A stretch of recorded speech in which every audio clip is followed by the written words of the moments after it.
Ini adalah sebuah kisah tentang seorang pria yang bernama Amadeus Warner Brink. Dia lahir dari keluarga musisi, ibunya adalah seorang pianis profesional dan ayahnya adalah salah satu komposer musik terbaik. Adik Amadeus bernama Oscar. Oscar adalah anak jenius di bidang musik. Pada umur 4 tahun, dia sudah mahir bermain violin dan pada umur 12 tahun, dia sudah bisa menyusun komposisi musik sendiri. Sedangkan Amadeus sendiri adalah seorang yang buta nada sejak lahir. Amadeus tidak suka musik. Saat sudah dewasa, Amadeus bekerja sebagai detektif di kepolisian. Amadeus sangat terganggu saat mendengar rekannya menyetel musik dari radio dengan nyaring. Amadeus tidak segan-segan untuk mematikannya. Di tempat lain, di jalanan, dua orang musisi dengan genre musik noise, Sana dan Magnus, ngebut di jalanan naik mobil van sambil Magnus memainkan drum menyesuaikan tempo dengan metronom yang ada di dalam mobil. Sana membuat komposisi musik dari suara drum dan raungan mobil yang mereka kendarai. Karena cara mengemudi mereka ugal-ugalan, mereka berdua pun dikejar oleh polisi yang sedang berjaga. Mereka melempari polisi itu menggunakan drum dan akhirnya berhasil kabur. Beberapa saat kemudian, Amadeus dan petugas kepolisian yang lain memeriksa sebuah mobil van yang menabrak gedung kedutaan. Mereka menyuruh orang-orang yang ada di sana menyingkir karena mereka mendengar detak dari dalam mobil, mirip detak timer bom. Amadeus kemudian penasaran ingin memeriksa. Dia berjalan sendiri mendekati mobil tersebut. Dan ternyata itu bukan bom, melainkan sebuah metronom. Mobil itu adalah mobil yang barusan dikendarai oleh Sana dan Magnus ugal-ugalan. Dari jauh, Sana dan Magnus melihat mobil mereka yang rusak, lalu kemudian pergi. Saat sedang berjalan, Sana dan Magnus terganggu dengan speaker-speaker yang ada di pinggir jalan memutarkan musik klasik. Sana memberi Magnus sebuah tang dan Magnus menggunakannya untuk merusak speaker tersebut. Magnus lalu memperlihatkan buku komposisi musik buatannya. Buku itu berjudul Music for One City and Six Drummers. Sana pun mulai membaca buku aransemen tersebut. Di dalam kantor polisi, Amadeus melihat metronom yang baru saja dia dapatkan dari lokasi kecelakaan. Amadeus bingung, apakah ini pertanda akan sesuatu? Di lokasi persembunyian, Sana mempelajari buku milik Magnus dan langsung tertarik dengan konsep musik yang dibuat oleh Magnus. Musik itu beraliran noise, dibuat dengan instrumen-instrumen musik yang tidak biasa. Merasa sealiran dengan Magnus, Sana ingin merekam semua komposisi itu karena mereka muak kota itu terkontaminasi dengan musik-musik sampah. Sana ingin memberikan pertunjukan musik yang tidak terlupakan bagi penduduk kota. Untuk mewujudkannya, Sana ingin mengajak beberapa teman-teman lama mereka yang sealiran. Sana dan Magnus pun mulai menemui mereka satu persatu. Orang pertama yang mereka temui adalah Johannes. Dia sedang memainkan drum di acara panti jompo. Namun di tengah-tengah lagu, dia yang bosan mulai menggila. Orang kedua adalah Markus. Dia menciptakan drum dari peralatan elektronik dan suka memainkan drumnya hingga listrik rumahnya anjlok. Orang ketiga adalah Miran. Dia menjadi drummer kafe. Namun temperamen Miran yang tidak bisa ditahan, dia selalu berkelahi di setiap pertunjukannya. Yang terakhir adalah Anders. Dia adalah pemain timpani di dalam sebuah orkestra. Dalam jangka waktu 5 menit, dia hanya memukul timpaninya 1 kali saja. Saat latihan, dia selalu ditegur oleh sang komposer karena temponya terlalu cepat. Padahal itu hanya 1 pukulan dan menurutnya sudah tepat.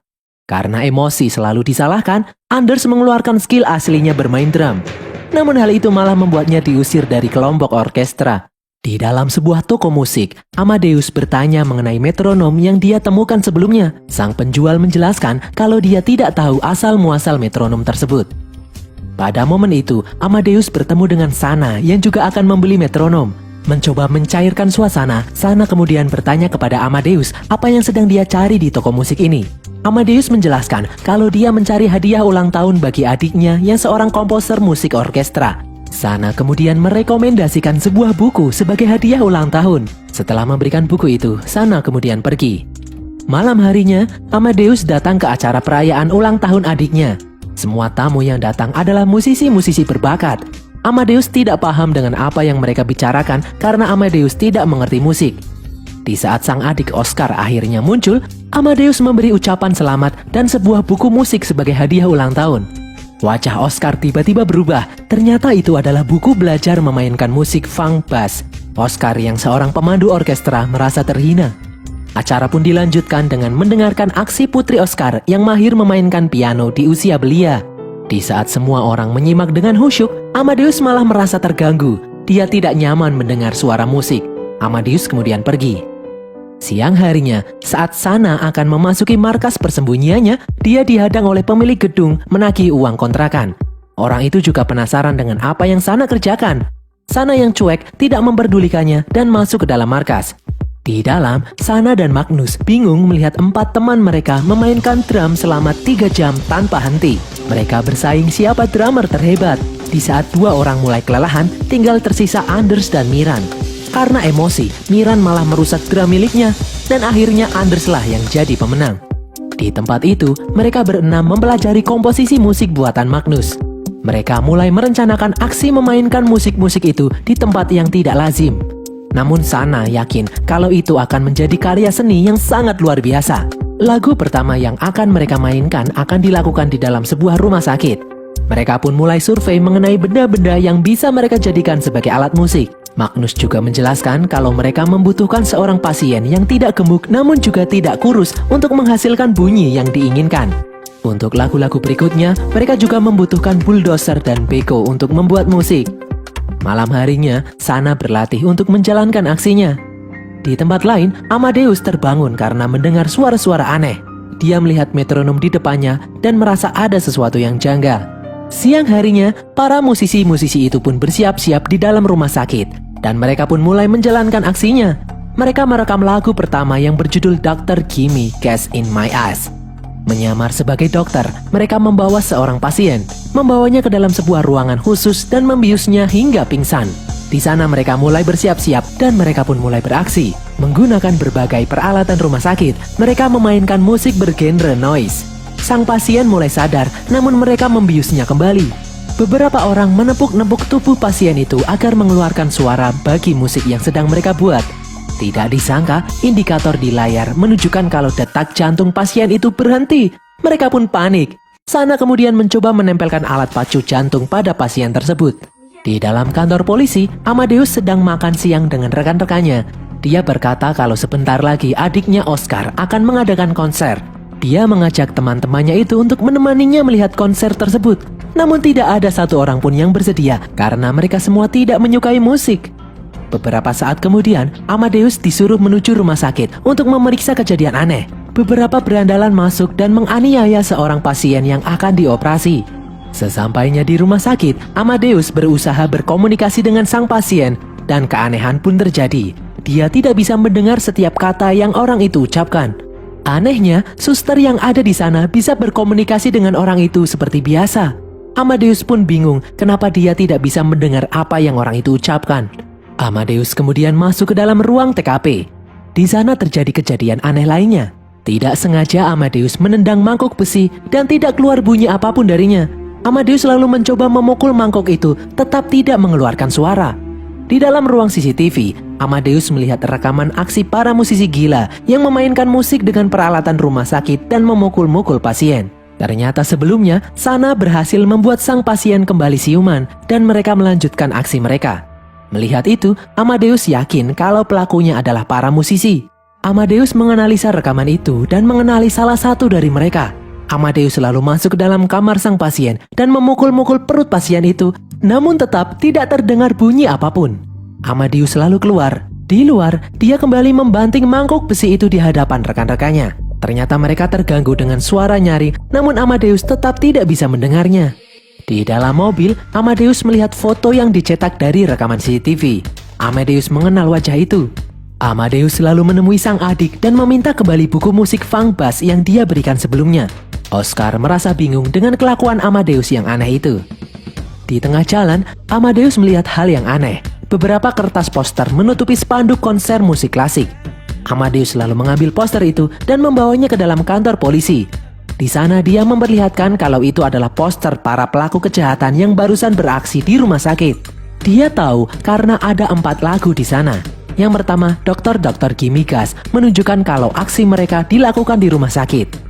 Lagu kedua berjudul Money for You Honey. Amadeus kemudian menyuruh anak buahnya memeriksa semua instansi keuangan di seluruh kota.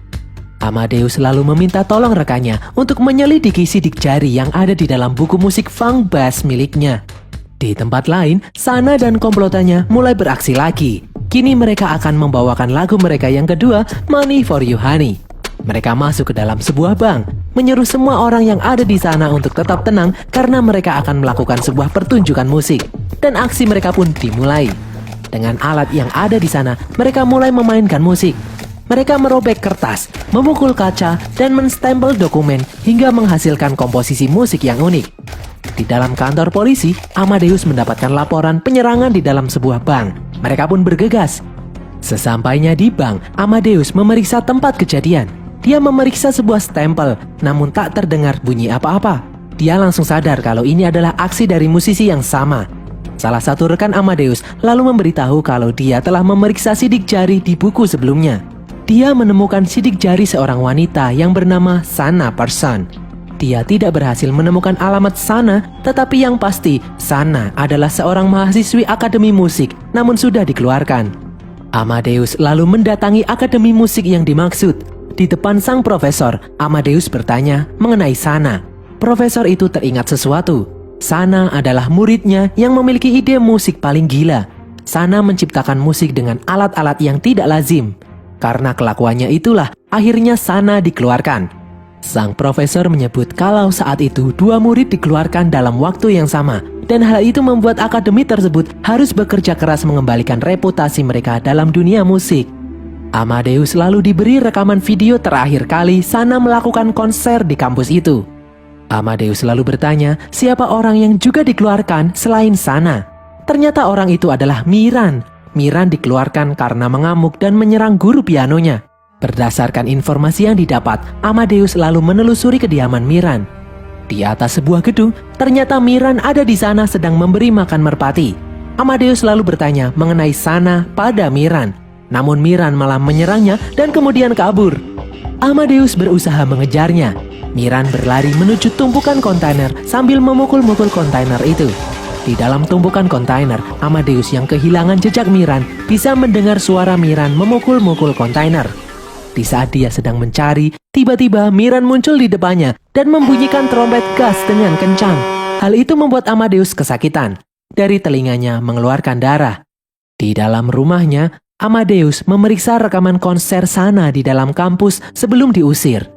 Ternyata Sana dan Miran menggunakan semprotan pemadam api sebagai instrumen.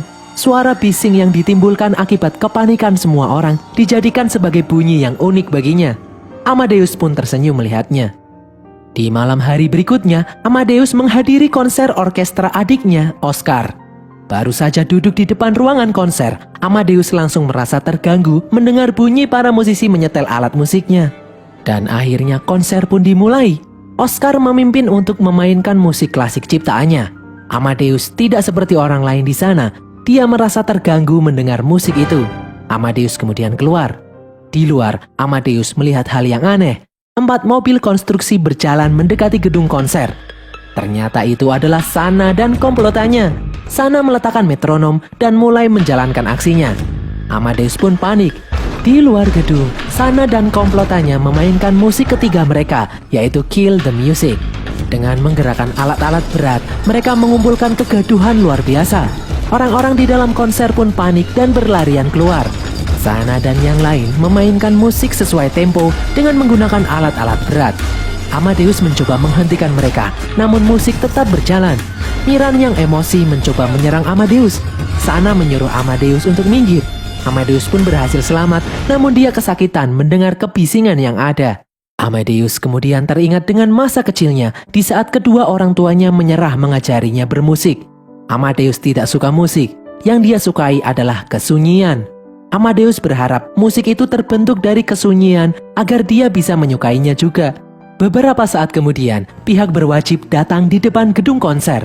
Dari balik kerumunan, Sana memperhatikan Amadeus. Mereka berdua tidak sengaja saling bertatap-tatapan. Sana bertanya bagaimana keadaan Amadeus. Amadeus lalu menjawab kalau dia baik-baik saja. Sana pun tersenyum lalu kemudian pergi.